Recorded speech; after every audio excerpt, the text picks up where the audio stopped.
2023, you gave us so many projects across multiple countries, from theatrical releases, streaming services, it didn't matter. We were satiated. And some people had really, really high expectations for some of these movies, and some of those expectations were met. Other times, those expectations were immediately dashed.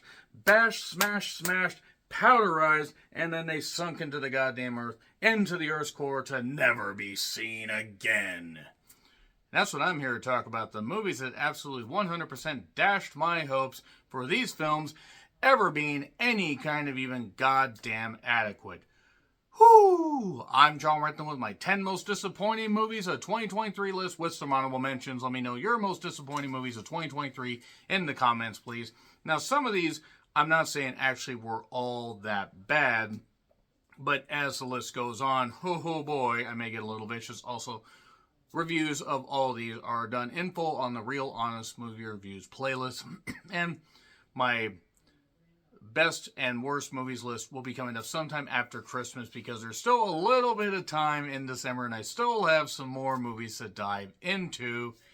And I really do want to thank you guys very much for continuing to watch the channel, continuing to deal with my, crazy nature and everything at nearly 43 years old, just doing this, just talking and sharing my love of movies, wrestling, all that stuff. I really do appreciate it. But we will be getting into the honorable mentions list now. Yeah, we'll do it now. Now's a good time. 65, Adam Driver and Dinosaurs. I didn't think that the movie looked all that great and had very low expectations. And this movie didn't even meet those. This movie somehow managed to make Adam Driver more mumbling and boring than usual. And Adam Driver is a very good actor. A very, very good actor. Unfortunately, he wasn't good here and he couldn't carry the goddamn thing. And also 65 had spoiled what the hell the goddamn premise was, and somehow managed to take a paper-thin premise and not even try to expand on it. It was really, really boring. It was like a throwback, except they should have thrown it back in the studio's face and said, please let us make something good. Blue Beetle. Okay, so the DC Entertainment Universe, D enters C-tainment Universe, wherever the hell it is. DC films that have really ranged from Batman successes to, there are a couple others that have been mild successes, but let's be honest, DC movies have not succeeded as much as Marvel movies overall. Blue Beetle has Susan Sarandon as a villain. It had a heavy Latino flavor, and that's good. The problem is this movie also was taking place, or was released rather, during the actors and writers strike, and couldn't be promoted. The problem is even without that, I don't think this movie would have succeeded, because it was painfully generic. It was a lot of stuff you'd seen before, and unfortunately, Blue Beetle didn't really end up being anything more than okay. There were a few entertaining moments. Unfortunately, George Lopez was in it, and George Lopez hasn't been funny since I was in my 20s. It was what it was. Then we get to The Blackening. I thought the trailer looked okay, but I kept hearing, oh, it's great, it's great, it's great.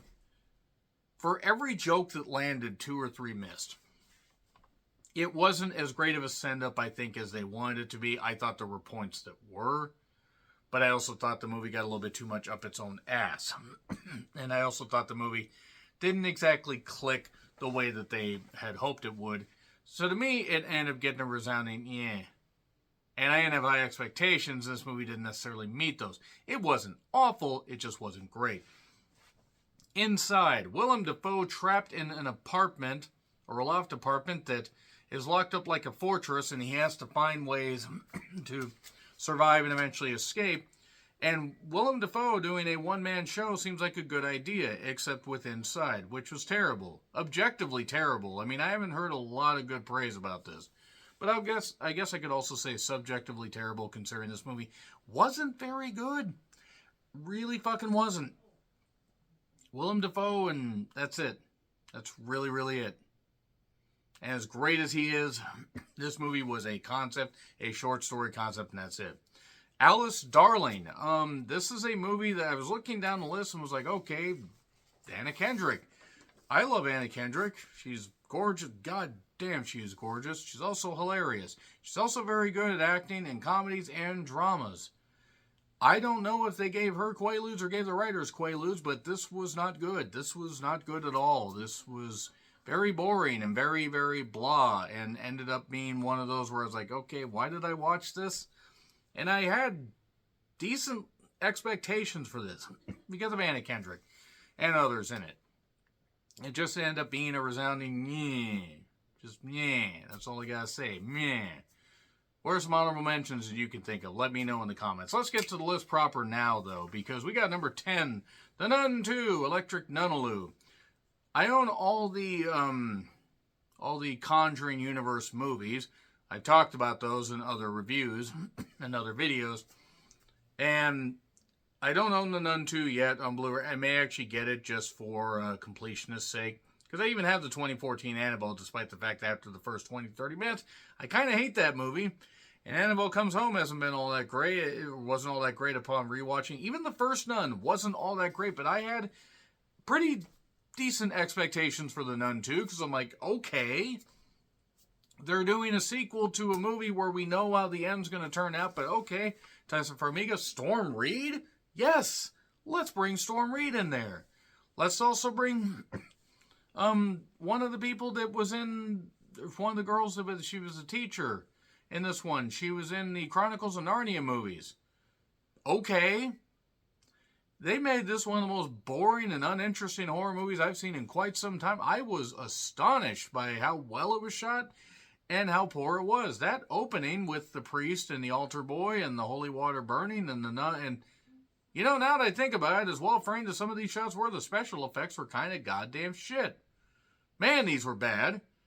Man, The Nun 2 really wasn't all that good. It dashed my hopes that The Nun 3, which they might do, despite the fact that, again, we know how it turns out. We know that, you know, Maurice, the gangster of love, ends up, you know, talking to Vera Farmiga's Elaine Warren in the beginning of The Conjuring 1.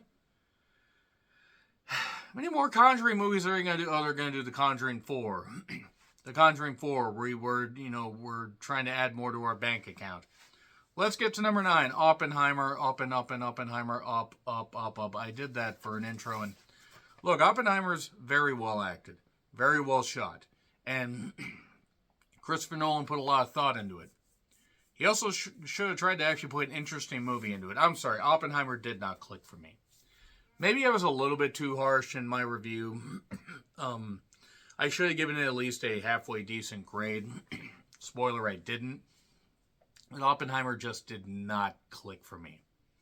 And 3 hours, it really didn't need to be seen in theaters. This could have been a streaming movie. Same with Killers of the Flower Moon, which is another one I probably should have put on here. But then again, Killers of the Flower Moon didn't exactly have my expectations sky high.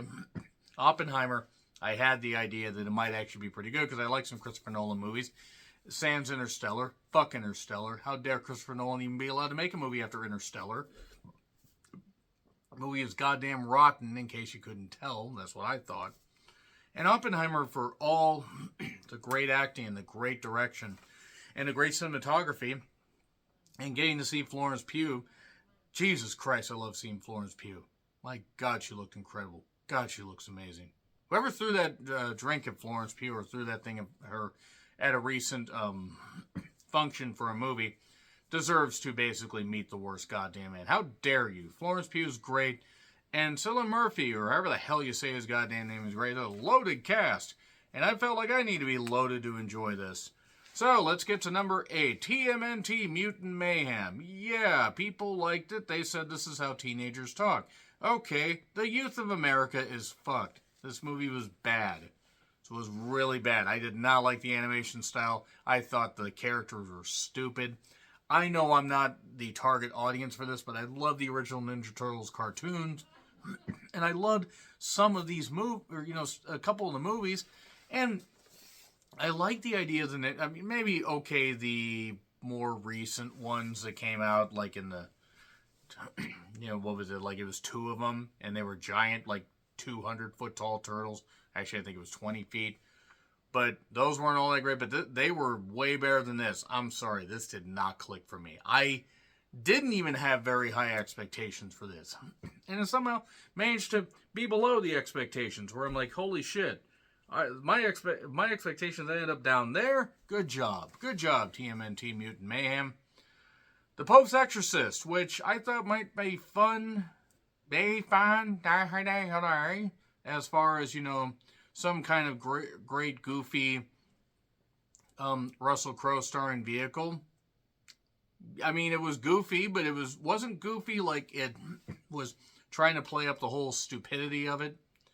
It was trying to play it seriously, but also any of the serious parts were so unintentionally hilarious. It was very tonally inconsistent, and it was not good. The Pope's Exorcist was not good, like at all.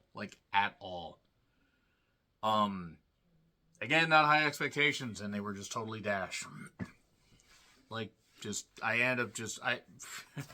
I rewatched some of this. I probably need to rewatch the whole damn thing, but I just was like thinking, I go, Russell Crowe, and that's it. And the movie made a mint. It didn't cost that much. It didn't cost $18-20 million, and it made a lot of money.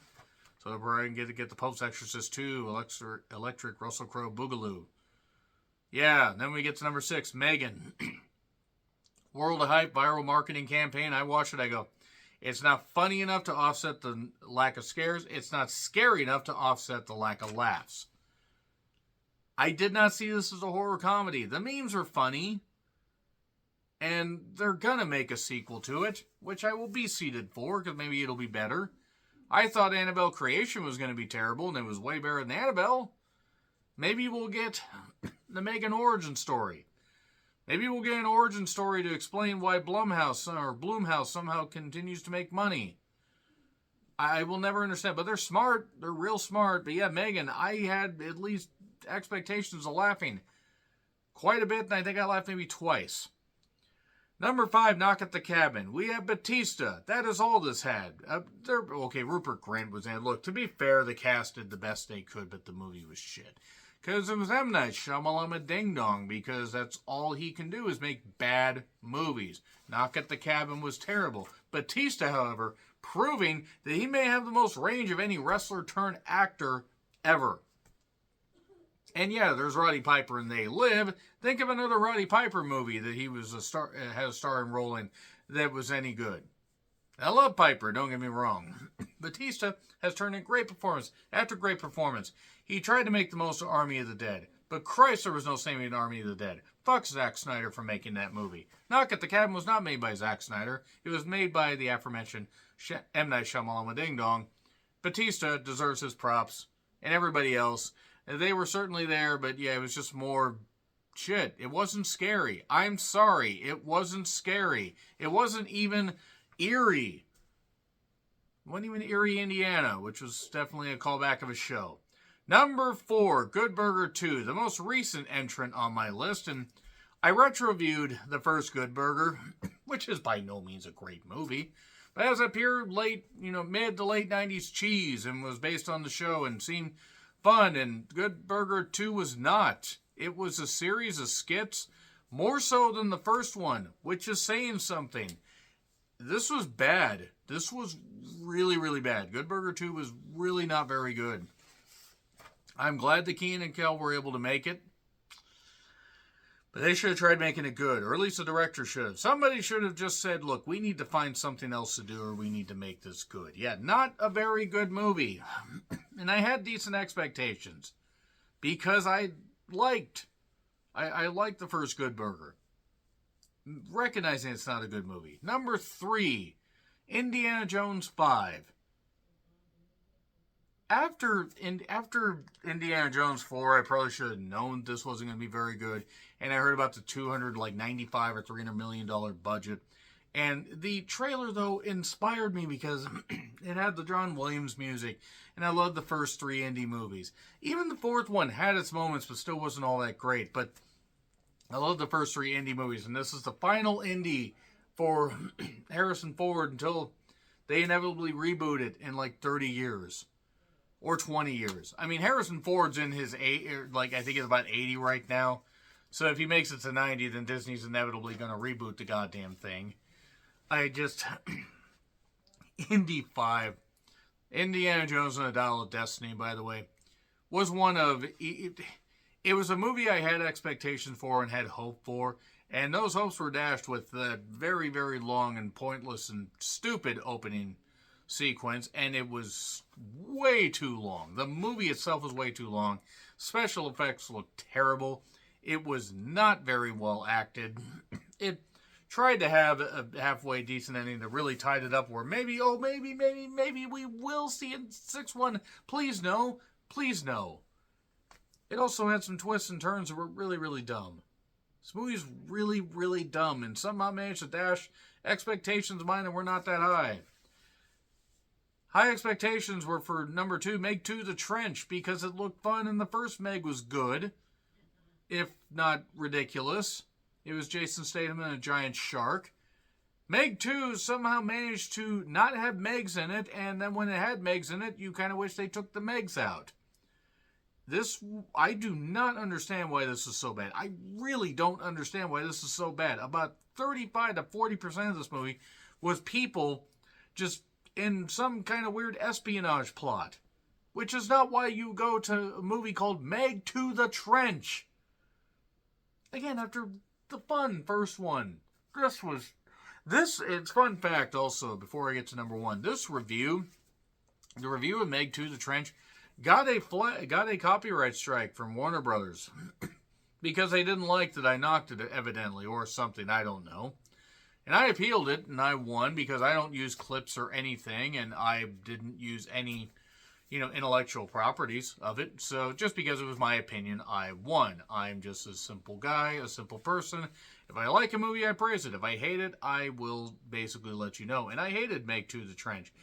And I didn't want to. But number 1, Scream 6. Because, look, this is how much of a Scream fan I am. Scream 1, 2, 3. Scream 3 wasn't all that great. Scream 4. Hayden Panettiere. Let me just say that. Hayden Panettiere. My God. And also Scream 5, which I recognize. Scream 5, after re-watching, maybe isn't necessarily as great as I thought it was.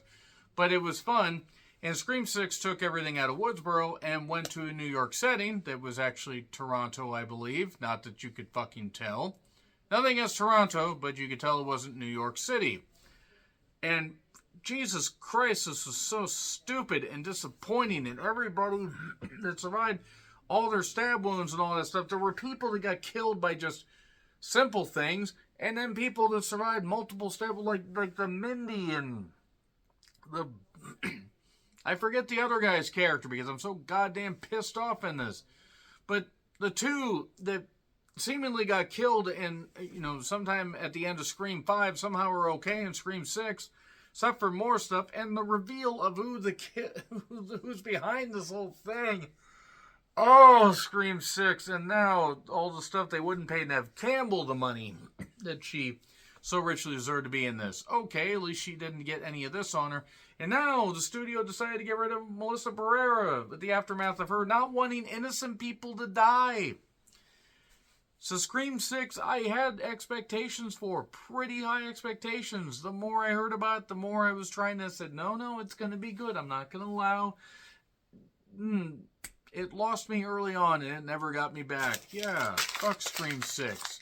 Most disappointing movie of 2023. What are your choices? Let me know in the comments. Like, share, subscribe, Twitter handle in the description. I'm John Ritlin. I'll see you soon.